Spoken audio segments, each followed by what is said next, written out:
श्री महाप्रसादर अन्य नाम हूँ अबड़ा नबाड़े कि कोड़िया खाइबार विधि ताको अबड़ा कहुए।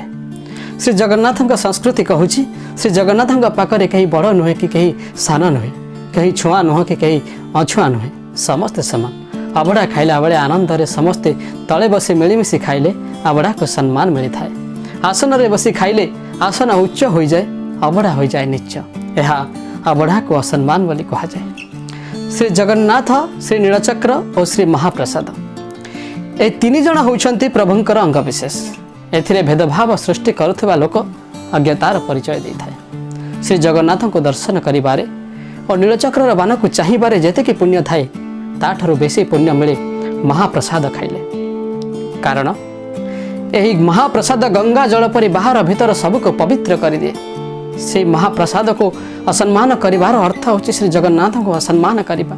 जई अन्न को रांधिबा पई माँ लक्ष्मी रोषईशाला रे विजय करी रंधन कार्यर दायित्व नहीं थांती। अन्न जगन्नाथ को भोग देला परे ताहा महाप्रसाद रे परिणत हुए। सेही महाप्रसाद जो महाप्रसाद माँ विमलांक पाखरे भोग हुए ताहा महाप्रसाद बा कैवल्य रे परिणत हुए। सही कैवल्य को साधारण अन्न कहिबार कहार क्षमता अछि।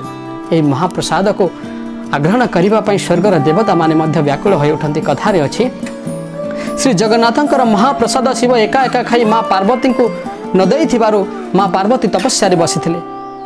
माँ लक्ष्मी द्वार प्रतिदिन ओळई चली आसुथिले।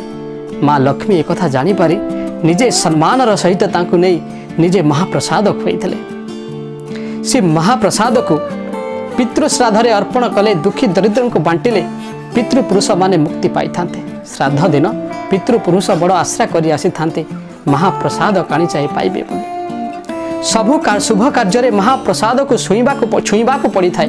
प्रतिदिन जो माने महाप्रसाद को सेवन करती सेमानक जीवन धन्य हो जाए। महाप्रसाद को सुखाई ताको निर्माल्य करी कना मुनि रे पुरे ताको बिक्री करा जाय थाए। एथिपाई श्री मंदिर रे निर्माल्य खड़ा रहिछि। सेही खड़ा को देखिबा पई भक्त माने सेठा को जाई दर्शन करिथांती। मृत्यु समय उपस्थित हले निर्माल्य पानी टिके पाटी रे देले आत्मार सद्गति हुए। ए विश्वास प्रत्येक हिंदू मानकर रही। तेणु शास्त्र कहे महाप्रसाद प्राप्त मात्रेण भक्तव्य। महाप्रसादर नाम शुणा मात्रे जो मानकर लालसा जागृत हुए सही माने श्री जगन्नाथंकर करुणार पात्र होइथांते। महाप्रसाद को बासी बोली कहले मनुष्य पापग्रस्त हुए। महाप्रसाद को निंदा कले मनुष्य महानरक रे पतित हुए। प्रतिदिन निर्मल्य सेवन करने परे वैष्णव माने अन्न ग्रहण करिथांते। कथारे अछि महाप्रसाद बांटण खाइब शेष रे मुंडे हाथे बुलाइब।